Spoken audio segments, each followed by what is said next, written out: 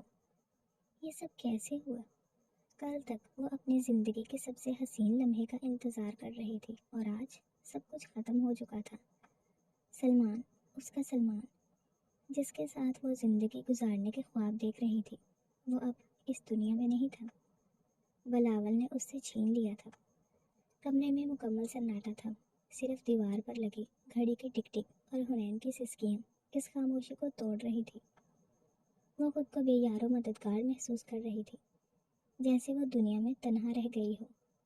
دروازہ اچانک زور سے کھلا اور بلاول اندر داخل ہوا۔ اس کے چہرے پر سختی اور آنکھوں میں بے رحمی تھی۔ حنین نے فوراً سر اٹھایا اور خوف سے پیچھے ہٹ گئی۔ کیسا لگ رہا ہے تمہیں؟ بلاول نے زہر خند لہجے میں پوچھا۔ حنین نے کوئی جواب نہیں دیا، وہ بس خاموشی سے اسے دیکھتی رہی۔ تمہارے آنسو میرے لیے کوئی معنی نہیں رکھتے حنین، وہ تلخ لہجے میں بولا۔ تم نے میری ماں کو تکلیف دی، میں تمہیں چین سے جینے نہیں دوں گا۔ حنین کے آنسو اور تیزی سے بہنے لگے۔ میں نے کچھ نہیں کیا، میں بے قصور ہوں، میں نے کسی کو نقصان نہیں پہنچایا۔ بلاول کا چہرہ مزید سخت ہو گیا۔ وہ ایک جھٹکے سے آگے بڑھا اور اس کی کلائی پکڑ لی۔ بے قصور؟ اس نے دانت پیستے ہوئے کہا۔ تمہاری وجہ سے میری ماں مر گئی اور تم کہہ رہی ہو کہ تم بے قصور ہو؟ حنین درد سے کرہ گئی۔ خدا کے لیے مجھے چھوڑ دو، میں نے تمہارا کیا بگاڑا ہے؟ اب تم میری ملکیت ہو، بلاول نے غصے سے کہا، اور میں جو چاہوں گا وہی ہوگا۔ حنین نے التجا بھری نظروں سے اس کی طرف دیکھا، مگر بلاول کے چہرے پر کوئی نرمی نہیں آئی۔ بلاول نے یکدم اسے بیڈ پر دھکیلا اور اس پر چپ کیا۔ نہیں نہیں، پلیز ایسا مت کرو۔ اس کا ارادہ بھانپ کر وہ گھبرا گئی، لیکن بلاول نے اس کی ایک نہ سنی اور بے رحمی سے اپنا حق وصول کرتا چلا گیا، اور حنین روتی چلاتی تڑپ کر رہ گئی۔ سلمان اور حنین کی گمشدگی کو 24 گھنٹے سے زیادہ ہو چکے تھے، اور ان کے والدین کی بے چینی اب خوف میں بدل چکی تھی۔ ہر گزرتا لمحہ امید کو کمزور کر رہا تھا۔ فون مسلسل ملایا جا رہا تھا، ہر جان پہچان والے سے رابطہ کیا جا رہا تھا، مگر کوئی سرا ہاتھ نہ آیا۔ آخر کار دونوں خاندانوں نے پولیس میں رپورٹ درج کروا دی۔ ایس پی عرفان، جو ایک تجربہ کار اور سخت مزاج افسر تھا، اس کیس کی ذمہ داری سنبھال چکا تھا۔ یہ کوئی عام گمشدگی نہیں لگ رہی، 2 لوگ ایک ساتھ غائب ہو گئے اور ان کے فون بند جا رہے ہیں۔ عرفان نے اپنے ماتحتوں سے کہا، کسی واردات کا امکان زیادہ ہے، سب سے پہلے ان کی آخری لوکیشن ٹریس کرو۔ پولیس نے فوراً موبائل کمپنی سے ڈیٹا حاصل کیا۔ سلمان اور حنین کی آخری لوکیشن ایک شاپنگ مال کے قریب کی تھی۔ وہاں کی سی سی ٹی وی فوٹیج نکلوائی گئی اور جلد ہی پولیس کو ایک سراغ مل گیا۔ فوٹیج میں کچھ نقاب پوش افراد کو انہیں اغوا کرتے ہوئے دیکھا جا سکتا تھا۔ پولیس نے مزید تحقیقات کا آغاز کیا۔ جیو فینسنگ کے ذریعے اس علاقے میں موجود دیگر گاڑیوں کا ڈیٹا چیک کیا گیا۔ ایک مشکوک گاڑی کا نمبر ٹریس ہوا۔ اسی دوران ایک اور خوفناک خبر آ گئی۔ شہر کے ایک ویران علاقے میں سلمان کی لاش برآمد ہو چکی تھی۔ یہ خبر سن کر سلمان کے والدین پر قیامت ٹوٹ پڑی۔ ان کی اکلوتی اولاد، جس کے سر پر شادی کا سہرا سجنے والا تھا، اب کفن میں لپٹی نظر آنے والی تھی۔ میرا بیٹا، میرا سلمان! سلمان کی ماں دھاڑے مار کر رونے لگی۔ ان کے والد کی آنکھیں بھی اشکبار ہو گئیں، مگر صدمے کی شدت نے انہیں پتھر بنا دیا تھا۔ حنین کے والدین بھی اس خبر کو سن کر کانپ اٹھے۔ اگر سلمان کو مار دیا گیا تھا تو ان کی بیٹی کہاں تھی؟ خدا کے لیے ہماری بیٹی کو ڈھونڈیں۔ حنین کے والد نے پولیس سے التجا کی۔ ہم اپنی پوری کوشش کر رہے ہیں، ایس پی عرفان نے یقین دہانی کرائی، مگر ہمیں آپ لوگوں سے کچھ سوالات کرنے ہوں گے۔ پولیس نے سلمان کی لاش کے معائنے کے بعد اس کے قتل کے طریقہ کار کا تجزیہ کیا۔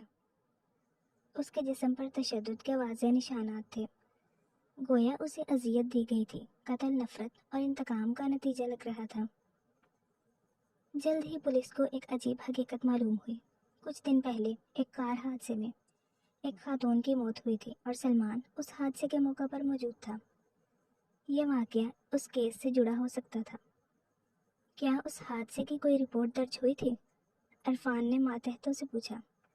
جی سر، ایک کانسٹیبل نے جواب دیا۔ متوفیہ کی شناخت فاطمہ بیگم کے نام سے ہوئی تھی، اور حادثے کے بعد ان کا بیٹا بلاول